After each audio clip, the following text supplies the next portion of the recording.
একটা কাজ আছে, পাম বাগানের কাজ। এখন যে ভাইরা কিনা পাম বাগানে কাজ এর আগে করছেন, শুধু সেই ভাইরে মেসেজ করবেন, যোগাযোগ করবেন দয়া করে। কেন বলছি এ কথা? যারা কিনা আপনার এই কনস্ট্রাকশন সেক্টরে কাজ করে অভ্যাস, তারা কিন্তু পাম বাগানের ভিতরে গিয়া মানে মন বসে না। এই কারণে আপনারা যারা কিনা শুধুমাত্র পাম বাগানে এর আগে কাজ করছেন, অনেকে আছে পাসপোর্ট বিষয় কিছু নাই, বাগানের ভিতরে আপনারা ঝামেলা মুক্ত ভাবে কাজ করতে চান, যে হ্যাঁ বাগানের ভিতরে কাজ করব, ওইখানে তো কোনো সমস্যা হয় না সচরাচর, এটা তো সবাই জানে।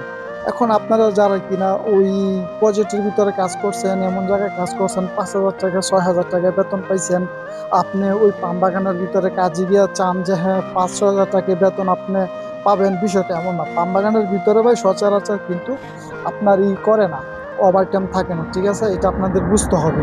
তো আপনারা যারা কিনা শুধুমাত্র পাম বাগানে এর আগে কাজ করছেন ভাই, তারাই যোগাযোগ করবেন। কেন বলছি এ কথা?